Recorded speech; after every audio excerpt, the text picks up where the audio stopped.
So, yun mga idol, kung isi-short ko lang yung kwento, para dun sa mga, hindi ko sure pero sa akin mga idol, may mga nag-PPM sa akin, hindi sa madamot tayo ng manok, yung mga nangihingi. Huwag kayong maano mga idol sa atin lang Paghirapan natin na, na mag-ipon na makabili din ng materyales. Kasi tulad na ito mga idol, kaya tinatanong ko yung mga presyo. Kasi kung malimbawa, balak ko bumili ng ganito, pag nakapagpadami ako, 9,000. Ito magkano kanina? 12,000. Oh, So, dalawa na yan. 12,000 kasama itong brooder, mga kabakyard, mga idol. Ito, pag inilabas nila yung sisiw bukas, gagastosan nila to. Kasi napakahirap mag-alaga ng sisiw. Yung isang buwan yan. Yan ang pinakamahirap alagaan mga idol. Ayan, tignan nyo mga idol. Ang ganda Perfect. Ito pa yung isarata na ginagamit na incubator. 100 pesos naman yung laman nito. Ito yung unang-unang kong ginamit ito. Umaandar pa rin yan. Oo, gumagana to. Yung mga ganda, no? Yung mga yun doon sa breeding area.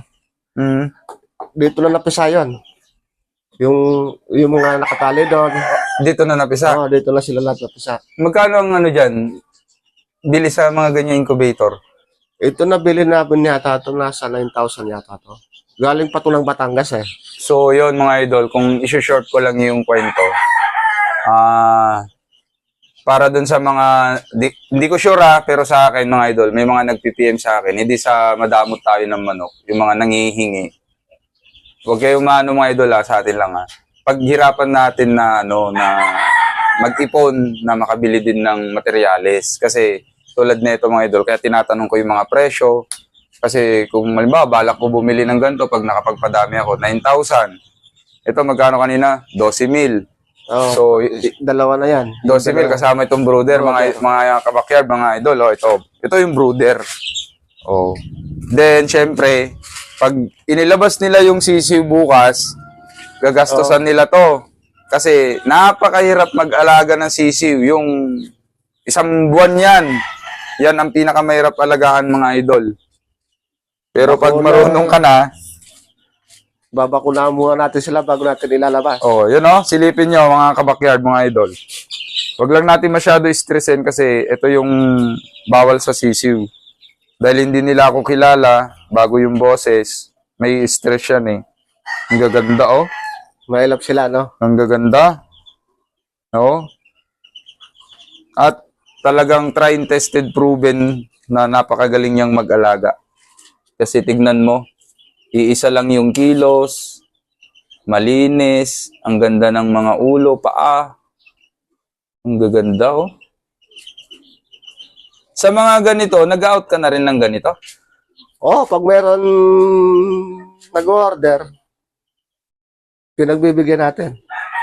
Yan Para sa ganun, pwede nila magamit ng, alimbawa, gusto nilang gamit sa materyales. Para mismo, sila na mismo magpalaki, masusubaybayan nila yung paglalaki ng mga alaga. Masarap. Alaga natin. Para sa alam nila yung kilos ng manok. Masarap nga naman kasi mag-alaga ng sisiw na mapalaki mo. Ayan halata na ibang lalaki. Ayan halata na. Ano na yan Kita na. Ng 2 weeks yan Ito lalaki to Yan. Lalaki yan. Halata na. Yan Ito, share ko lang din sa inyo, mga kabakyard. Ito yung magandang temperatura ng brooder. Kailangan yung mga sisiw, kalat-kalat na ganyan. Pero malalaman mo na sobrang init yan pagka yung mga sisiw, nandun lahat sa gilid. Pag sobrang kulang sa init yan, lahat ng sisiw nakadikit naman sa bumbilya. Pag bagong labas, yung bumbilya, paikutin na lang gano'n. So, kailangan gawin nyo doon, magdagdag na lang kayo ng bumbilya. Bumbilya dapat dalawa. Ganon. Tsaka, wag nyong papatamaan yan ng hangin para mabuhay nyo. Ito okay lang, kasi nasa loob siya ng bahay. Tsaka nakasara to, sinasara to.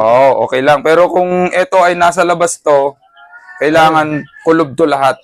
Lagyan mo siya ng ano kasi tawag na? Tarpaulin. Kahit tarpaulin lang, tarpaulin. kaya sako, Yan. pwede na. Kasi ito, hindi naman sa sisiw to talaga para sa kaskasan. pero double purpose, ang galing. Maraming salamat sa pagbisita sa atin ni Demo malupit! Demo Malupit. Ayun. Sa mga kabakard, sana suportahan nyo rin yung YouTube ni Demo Malupit. Oo. Ayan, maraming salamat, sir.